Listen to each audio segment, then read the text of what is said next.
Hey everyone, we're Daniel Nicole Hernandez, pastor and worship leader in Columbus, Ohio. Hola a todos, somos Daniel y Nicole Hernández, pastor y líder de adoración en Columbus, Ohio. From September 15th to October 15th is Hispanic Heritage Month, and to celebrate, we want to share an exciting new project of Vineyard Worship. But before, we want to let you know that we have a National Association gathering coming up April 15th to the 18th called Better Together. Registration is opening soon, so be on the lookout and save the date.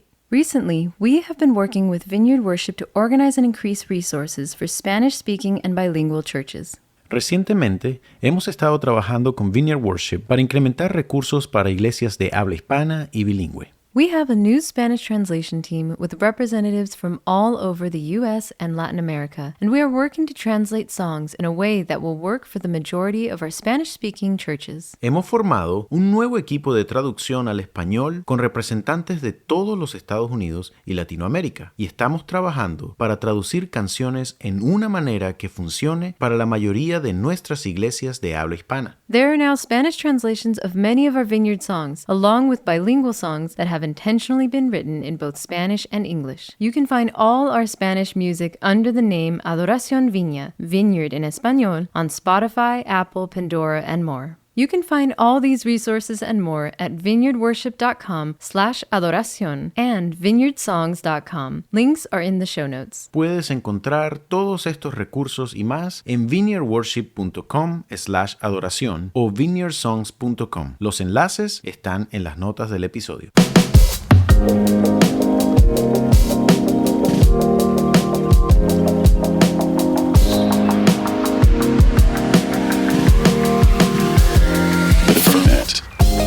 What up, Dale?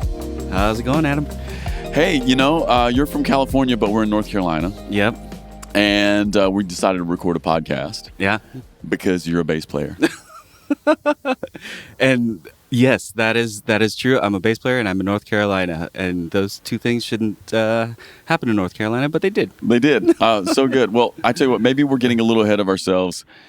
This is in a little bit of a series. This conversation in my mind is working like in a little series. Okay. I've got all these like little musician folks. All right. And we're grouping them together, and you're our bass playing representative. But before we get that, we should just do the stuff we always do on the Ferment. Tell us who you are, where you're from, but maybe also where did you grow up and what was your life like when you were a kid? So my name is Dale Dimapindan. Yes. Currently, I live in Southern California. I'm actually a first-generation Filipino. I was born in the Philippines. Immigrated to the United States in 1983. How old were you? 6 years old, so now I just dated myself. Woof. But Dale, you look so young. God has blessed Asian skin here and there, and so I'm very thankful and grateful for it. Yeah, you don't look a day over 26. Oh, you're too kind. Oh, I'm just telling the truth. I'm jealous. Thank you. Immigrated in 1983. Basically grew up in Southern California. Grew up in a city called Torrance. Some of my best friends whom I'm still, very much involved with to this day, living life together. We all, met each other and grew up with each other in the city of Torrance. So that's basically my roots. Okay, so for someone who's not from LA or Orange County or Southern Cal, what do we need to know about Torrance? Torrance, so growing up in the 80s, yeah. when I was a wee little Filipino boy, yeah. It was actually pretty diverse. Whites, Hispanics, Asians, blacks. It was a very, very, at least for me, a very colorful city, which was really rad. But it was the 80s. I mean, it was the beginning and rise of arcade games, skateboarding, you name it. That was like, and Torrance was a beach city. Yeah. It was in the South Bay, so very much beach culture. Yeah. Not so much surf, but so were you like a street kid? Were you out on your skateboard running around? Not skateboard. I did skateboard, but mostly on my bike. So It was the 80s. So yeah. So the minute I woke up, I was on my bike out, and then I didn't come home until the streetlights came on. That's right. That's so good. Kids don't know about that now. No. Oh gosh, no. Yeah, it's different. So talk to me about being an immigrant kid. Like your parents come here, like what was in their mind? What was in their heart? Why did they come to California? What was your experience with parents who are I'm assuming coming here like, okay, we're going to work. Yeah. We're going to figure this out. Yeah. Everything is new. Talk to me about that because I'm always very interested in the immigrant experience. Yeah. Well, my dad is an engineer. And so during the 80s with Reaganomics, my dad had a lot of opportunities to come from the Philippines and work in the aerospace industry out here. And so, which he did. And we came out here. And my parents wanted to come out here because they realized there wasn't a future in the Philippines. They kind of saw where the government and where the economy was going. And so they just thought, hey, better opportunities in America, so let's go there. You know, my dad was easily able to find a job in the aerospace industry. But we came out here and they had no realization of what life would actually be truly like in America. Yeah. You know, because I think anybody, you know, not from America thinks it's the land of milk and honey and, Right. you know, like just things getting thrown your way. Yeah. And then, so my parents had a very difficult time, even financially, you know, because they weren't making the wrong decisions. They were just making ignorant decisions. Right. Based on the life that, you know, they were trying to figure out here. Yeah. So I didn't grow up, you know, rich or anything like that. Yeah. So it was actually a big struggle financially for us. We were a family of 7 living in a 2-bedroom, 1-bath apartment. Yeah. So it was my parents, my older brother, myself, my younger sister, and my grandparents. So 2 bedrooms, 1 bath for 7 people. Okay, so yeah. I hope this isn't too personal. No. Is your family close? Still close? Well, so I'm super, super close to my parents. Yes. My grandparents have passed. Yes. I'm actually closer to my younger sister than my older brother. Uh-huh. That's just because our age differences. My brother and I are 7 years apart. Wow. So okay. living in 2 different Yeah, you're eras. just 2 different worlds. Yeah. I mean, he's got older friends. He's Yeah. yeah. But so when my- you're 6, he's 13. Yeah. You're just doing. Oh my gosh. Yeah. He was already in high school by the time I was able to even realize what things were. That's right. It's like, yeah. So, I mean, he's my brother and I love him to death. That's right. But to say that we're super close, I don't think we are, but we're still family. Yeah. And family's a huge thing in the Filipino culture. That's right. Were you Christian? Catholics. Okay. So I did the whole shebang. I did, you know, I was baptized as a baby, Yeah. did First Communion, did confirmation, did that whole thing. Uh-huh. Yeah. And so did you grow up going to Mass? Yeah. Okay. Mass every Sunday, you know, sometimes even midnight Mass on the Christmas Eve services. That's right. I like that. though. Yeah. That's a win for me. Yeah, yeah. Looking back on it, I was like, because, you know, by the time I got to high school, I didn't want anything to do with God, religion, the church. I was just like, this isn't for me, you know? So however I felt, I was like, I just don't want any part of this.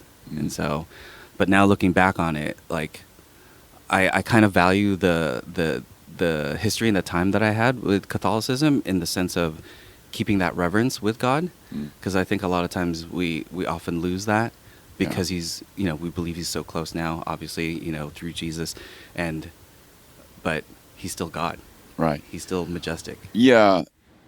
Yeah. And one of the things I'm hearing you say even is like your early experiences with the Catholic Church, they kind of develop a God consciousness. There's like a God awareness that's put there. Absolutely. Yeah.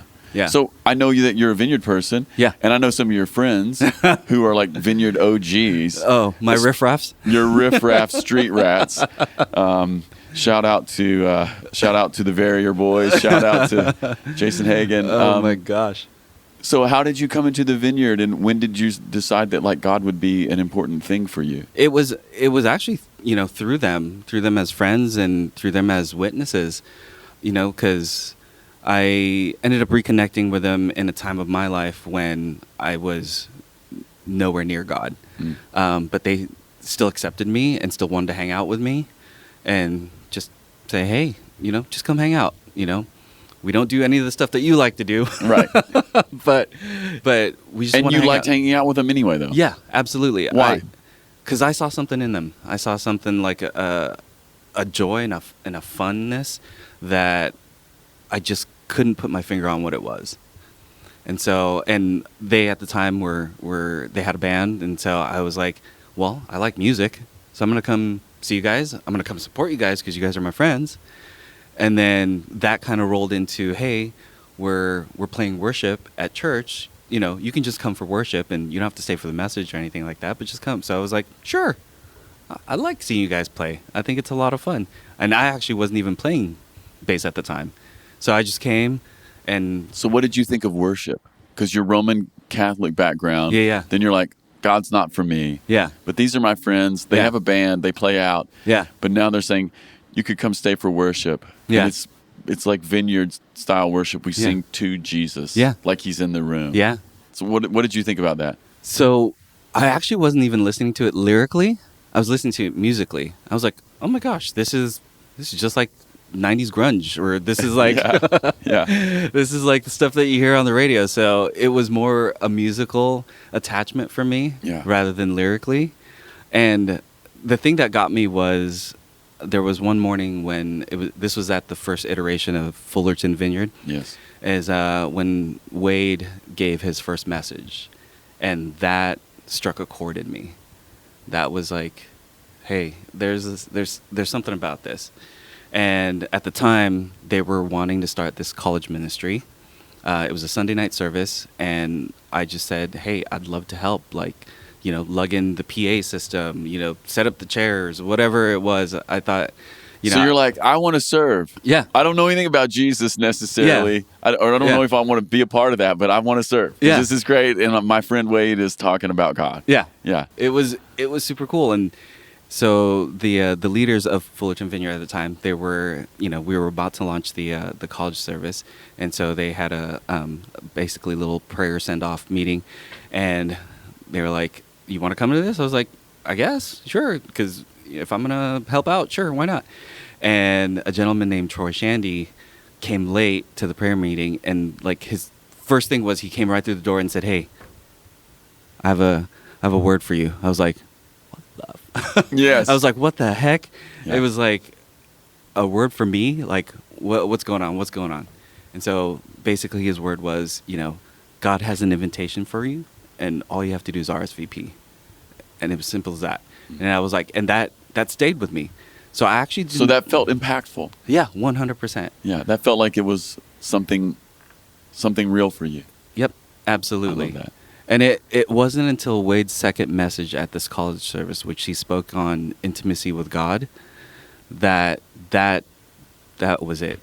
God had gotten me, and I was like, I want all of you, and I want all of whatever's going on.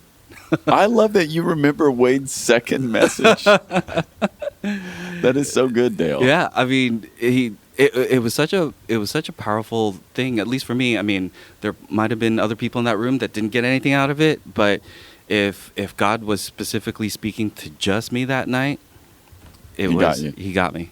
Okay, so when did you start playing music? So I had kind of tinkled around the bass here and there, but you know, it was one of those like, you know, this was prior to me being saved. I was like, I had some buddies. We were young and stupid, and we're like, hey, we should start a band. And so like, well, we have a drummer, we have a bass player, or a guitar player, but we don't have a bass player. You're gonna buy bass. We're like, a what? And I had no idea what a bass was. And so we went out, and oddly enough, we bought my first bass at a Christian music store. Why did you go there? Because they were like, oh, the basses at Guitar Center are too expensive and they kind of suck. So let's go here. And so The Christians will have the good stuff. the good stuff and the cheap stuff. Yeah. Yeah. And that's when I got my first bass. But I actually didn't dive head into playing bass until later on in life, like much later on in life, probably like mid-20s. Yes. So when did you buy this first bass at the Christian bookstore or Christian I was like, music store? I think 19 or 20. Okay. And it collected dust for a number. What kind of bass was it? And I still have it to this day. Yeah. I guess I don't even remember the year, but I mean, it's a 90s Yamaha RBX. And what color is it? It's a natural wood finish, and I switched out the pickups, put EMGs in it, and I also put a hip shot so I can drop tune the D. Because it's the 90s. Hey, yeah, I couldn't possibly play this without dropping it to D. Exactly. Oh my gosh. Okay, that's actually funny. It's getting me. Okay, so what kind of like little band were you and your buddies trying to be? Oh my gosh, we were just anything and everything. One of the guys in the band, my friend David, he was wanting to do more like I don't even know what you'd call it, like shoegazer, artsy type, Yeah. music, or even early emo, Yes. quote unquote, like the Cure type stuff. His favorite band at the time was the Ocean Blue, and so we're kind of doing that music. And then my other friend Dexter was wanting to do like, hey, we need to play like prog or or just whatever. I'm like, what the heck? I don't even know what you guys are talking about. Yeah. And the first bass line they taught me was "Smells Like Teen Spirit." So Yes. Well, then you're in. yeah, I was like, you just have to play each of these notes 4 times in succession, and then you're done. That's it. I was love like, playing bass. oh, that's it. And oh my gosh, I sucked at it so hard. Okay, so why did you start getting, I'm using air quotes, serious in your mid-20s? Actually, to be honest with you, I was ready to give up on bass.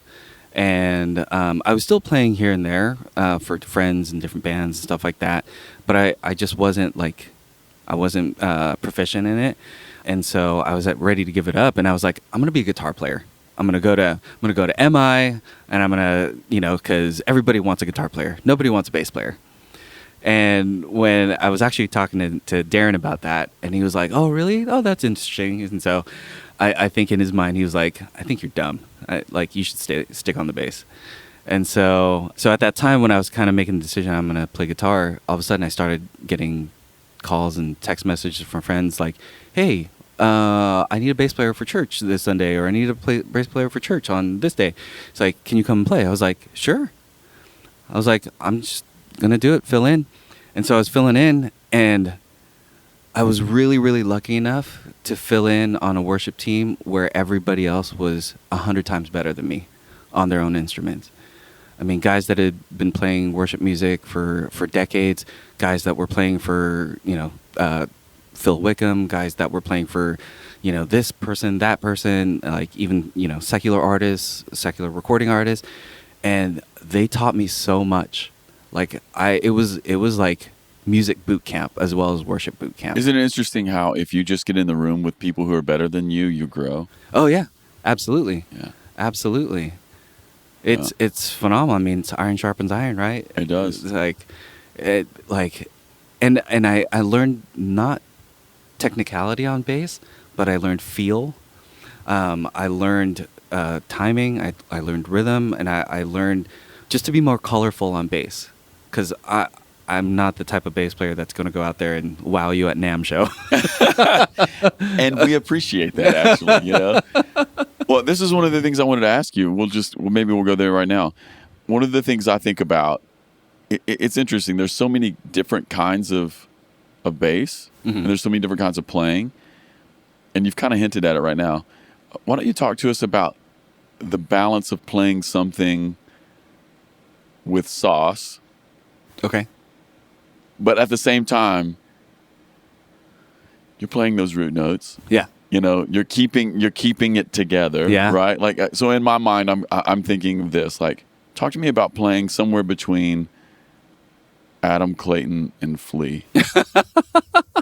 I love those two guys, by the way. Yeah. Basically. So just talk to me about your approach and how you hold it together and pick your moments. Well, my number one thing is that you got to play to the song. So I think it's whatever the song calls for. There are times when, you can be Adam Clayton and just drive it all the way home. And there are times when you can get a little funky like Flea, but it's whatever the song is calling for. Yeah. I remember I did a recording years and years ago with the bass player from Oingo Boingo, John Avila, and he taught me one of the greatest lessons in whole notes. And it was like, sometimes all the song calls for are whole notes, and you're there to fill up that space, that bottom end.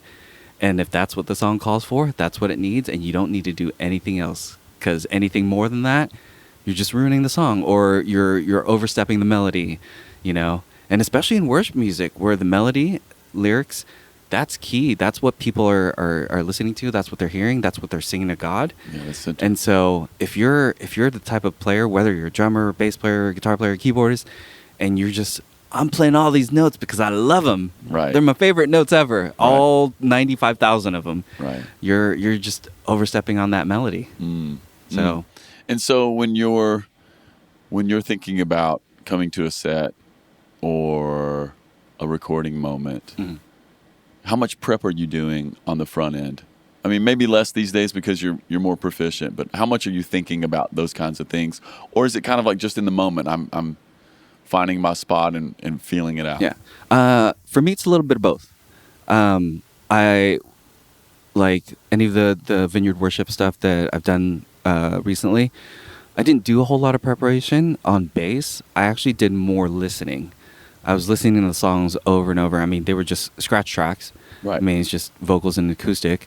But I was listening to where the melody was. I was listening to, and I tinkered around on the bass trying to find, exactly what the chord progression was. Yeah. But it wasn't like I was actually playing to it. Right. I was just figuring out the chord progression, and mainly for me, I was trying to internalize the melody, because I think of myself as a melodic bass player, and hopefully, that's what comes out. I think it is, yeah. And so that's what I kind of, put myself into, is trying to be, how can I be a melodic bass player rather than like a jazz player or this player. So I mean, there are times when, I know I should hit the root, but I don't, but there's like a certain dissonance or, or a harmony there that I think. Oh, you did that yesterday a couple times in the main session, because for those of you who are listening, we're at the national conference right now. Dale played yesterday afternoon.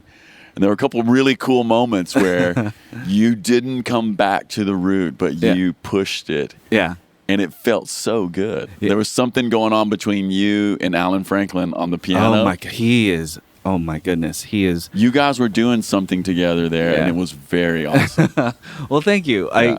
I like to listen to the other musicians on stage, because they, obviously the worship leader will dictate, musically where things are going, but the other musicians will kind of dictate where we're going to lift at certain times, where we're going to come down low, whatever it may be. So, and especially a guy like Alan, I mean, Monster. Yeah. Holy moly. He's a monster. Yeah. I love that guy. He's so good. He's so good. Okay, well, talk to me about this. I've been thinking about this as a bass player person. It's so important, the connection you have to the drummer. Mm-hmm.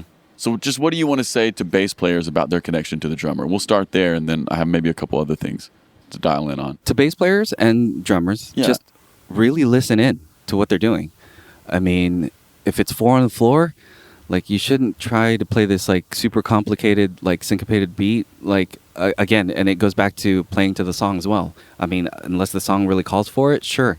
But most of the time, the drummer and the bass player should be definitely locked in to whatever capacity that may be. I'm not saying that you have to hit the bass note at the same time as the kick drum every single time, right? But definitely play around in that area, because I think when a bass player and a drummer can get locked in, and that feel is there, that's the backbone of that band. And so, I mean, it either makes or breaks that song or that vibe. That's right. Well, so, I was also thinking about this. For the last couple years in the Vineyard Worship space, you've been playing a lot with Gino. Yes. And I know you guys haven't known each other that long. No. So this is kind of like a new musical relationship. Yeah. I actually met him the same time I met you. Really? Yeah, that was at the pastors conference in San Diego. Yeah, that's right. Yeah. Yeah, it's been a minute. Yeah. But, Gino lives in Chicago. Yes. You live in SoCal.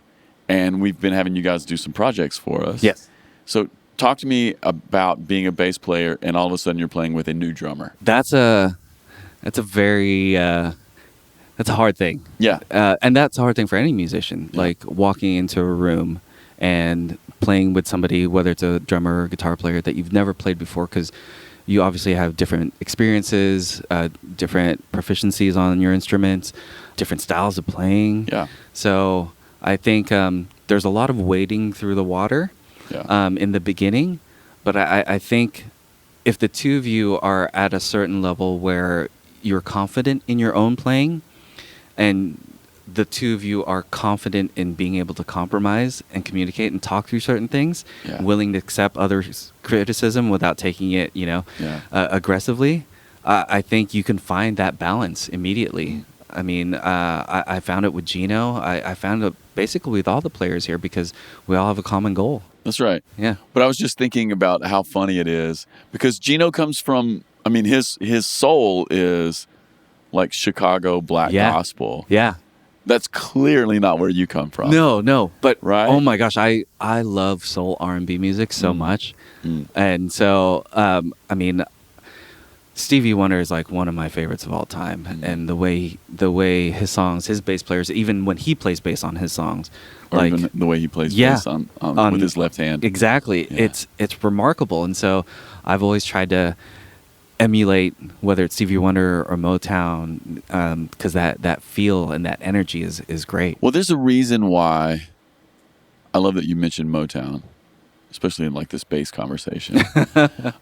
To me, those are maybe the greatest songs of all time. Oh my gosh. Like they do not go out of style. Yeah. They don't age. They don't. Mm-hmm. They don't break. Yeah. You know, and there's something beyond magical about Yeah. them, especially when you think about the band, whatever is happening with the drummer and the bass player. And you were talking earlier about we got to make room for the melody. Yeah. But oftentimes the bass is playing like this extremely groovy, almost counter melody. Like there's just so much happening there, and I love that. Yeah, absolutely. Motown, especially in the heyday, kind of hit on certain musical aspects that nobody was doing at the time. Even like the UK, they were trying to replicate that, and that's like when the Stones first came out and stuff like that. They were trying to emulate exactly what Motown was doing. But you know, I think even if you listen to the melodies of those songs, it's still just as rhythmic as the bass and drums in the Motown songs. You know, they're not kind of like flowing over each other. They're still all hitting this certain kind of groove. It's too good. Yeah, it's too good. Okay, well, talk to me about this. Talk to me about playing with inexperienced musicians. Okay, and here's what I'm thinking. Early in your story, it's like Dale is the not committed musician. Then Dale, becomes the committed musician. Yeah. And you're in a room with better people than you. Yeah. But now you're like a master musician. I wouldn't go there. I would. In this worship world, I think you're a great bass player. Oh, thank you. And I know one of the things that often happens though in the church world is you're not always playing with Gino, and you're not always playing with Matt or Kyle or Alexandra. Yeah. Yeah. Sometimes you're playing with like the new kid. Yeah. And he's on drums. Yeah, absolutely. Okay, so just talk to me about that. Like, you're experienced and you're a bass player, and you know what's up, and now there's a new person. Yeah, I immediately turn them off in my ears. Hey, can I get no drums on my ears? Thanks. No, I'm just kidding. I try to do exactly what the guys in my own experiences did with me. And what did they do? Try to talk through it. Like, find definitely the good points that they're making on their instrument, whether it's drums or guitars, and then also kind of hopefully, and if they're accepting, guide them like, hey, instead of doing this part like this, try it like this, and then that way you and I can lock together, and I'll also more or less just dumb down my playing, just to make sure that you're making it obvious. Yeah, making you're pointing it out to correct, and also.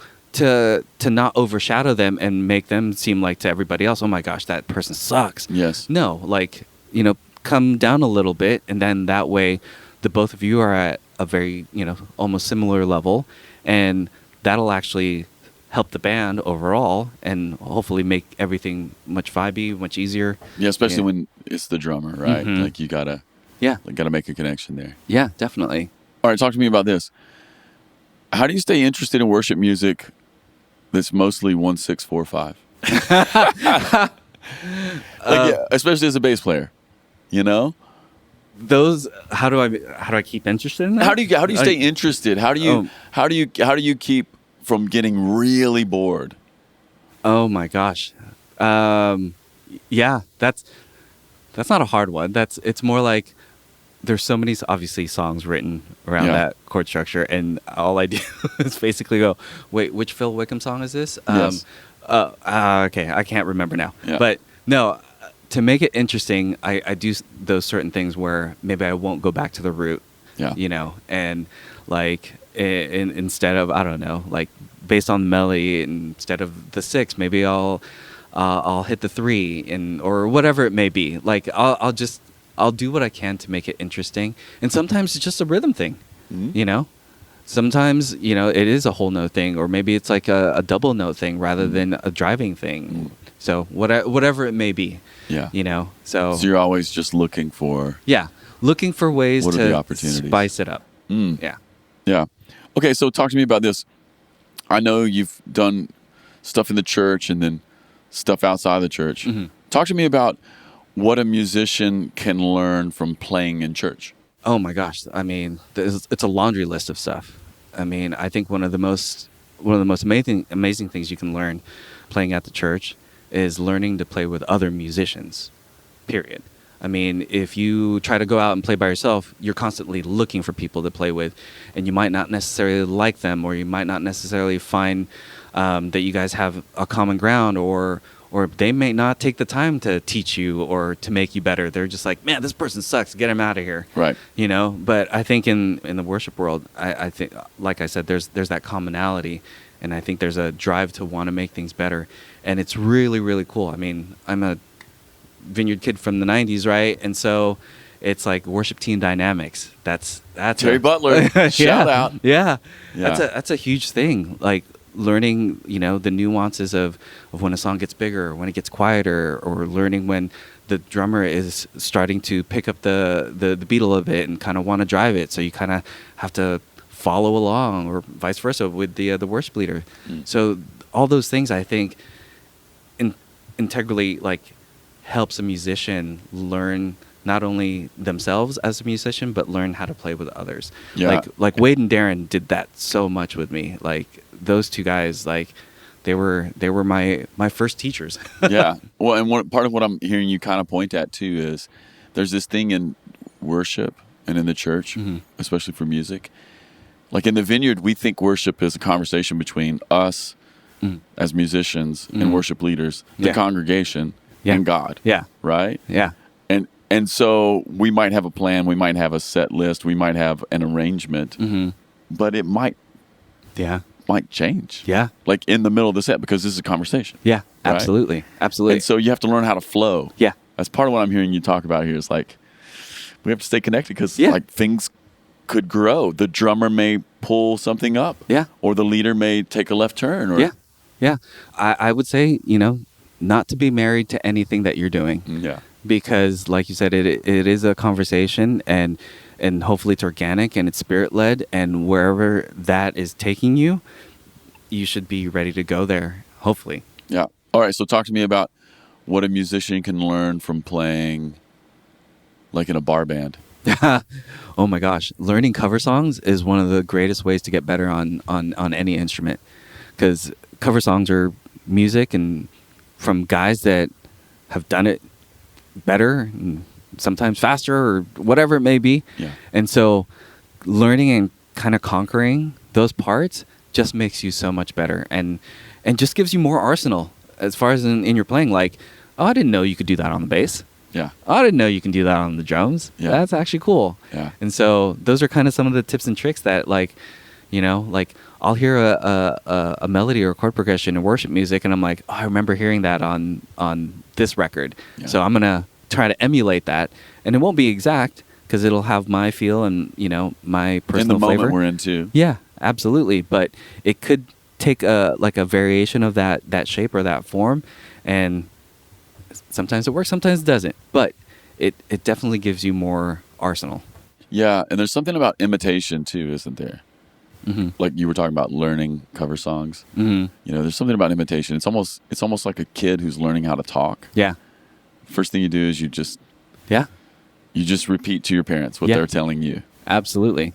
And then the language grows. Mm-hmm. And so there's something about maybe even being in a cover bar band. It's just giving you more words. Yeah. It's being able to extend that conversation more. Yeah. And it's so weird because like lately I've been doing a lot of cover bands. My recent cover band, I'm doing an emo cover band.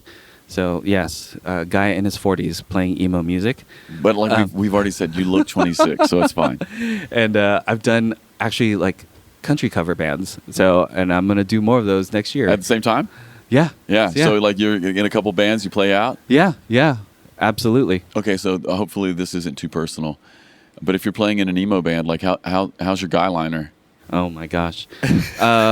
Those are non-existent, but I had to dust off my Toms and my skinny jeans and put them back on. Yeah, that's right. That's good. Well, where are you playing country music in SoCal? So I did it once, and actually the drummer approached me again to do it more starting next year because apparently I think they might be losing their bass player, but it's not quite sure. But regardless, he approached me and said, "Hey, would you be willing to do more?" And I was like, "Sure." There's a restaurant called The Ranch. Oh, I've been there.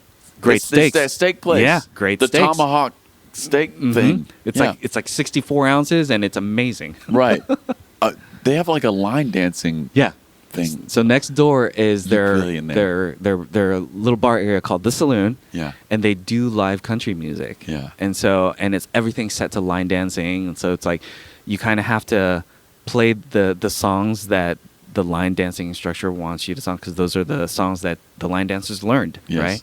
And so it's 3 hours of, everything from like Willie Nelson to, Carrie Underwood. So it's like it runs the gamut of like older country and newer country. Dale, this is the funniest thing about you that I think I've ever learned. Hey, I'm a country boy. What can I say? I do not believe that, but I love that you're playing at the ranch. At the end of the night, do they give you a tomahawk? No. Do they? I mean, do they give you? They do give us food, but okay, good. You don't get the 64-ounce steak. Unfortunately, not. No. Oh man, what the heck? What the heck? Well, hey, maybe we'll just wrap right here. Okay. You've been hanging out with our Vineyard Worship crew a lot. I really hope we can keep having you around. I hope that your life keeps working out so that it matches with our life. Yeah. But what do you just want to say to the bass players in the Vineyard? Like maybe some of the older guys and some of the younger kids that are coming up. Oh my gosh. I don't know, because I don't really think I'm anywhere near where I'm supposed to be. So I'm just like extremely thankful and grateful that I get to be a part of this movement. I get to be a part of this moment. And yeah, everything that's happened to me so far is a blessing.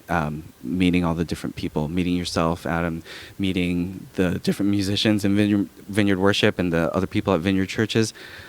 If anything, just keep focusing on the Lord, and hopefully your playing is that. Right. Is the focus on the Lord and That's not right. on and not on yourself. Right. So. Well, dude, great word. And we'll end with that. But listen, y'all, if you're at one of our Vineyard Worship events and there's a heavy tattooed Asian man slinging a bass around, it's Dale, and you should come and say hey. Yes, please. Right? I love meeting people. Wait, I did want to say one more thing. Yeah. And this is actually important. I totally forgot about this. This actually has something to do with who I think you are. Okay. Like as I've experienced you. You're really positive. Oh.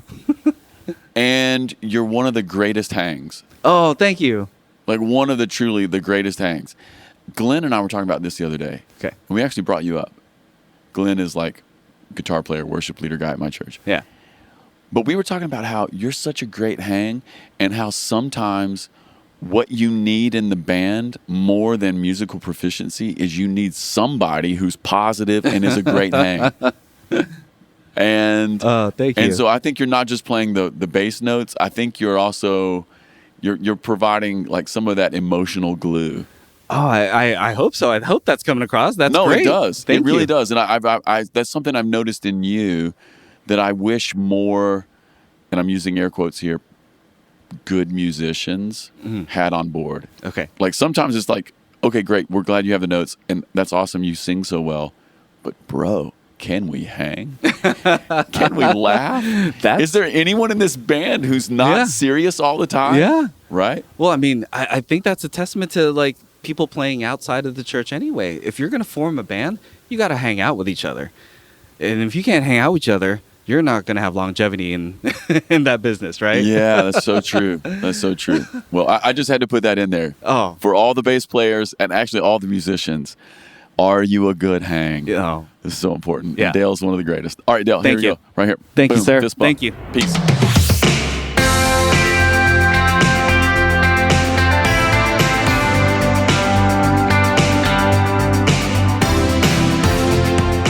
Hey everyone, Casey Corum here, producer of the podcast. Thanks for listening. As always, if you've been enjoying the podcast, here's a few ways you can help us. First of all, leave us a review on the podcast platform of your choice. This helps more people find us. Also, connect with us on social media. Instagram at the Ferment Podcast and Twitter at FermentCast. All right, everyone, thanks for listening. See you next week.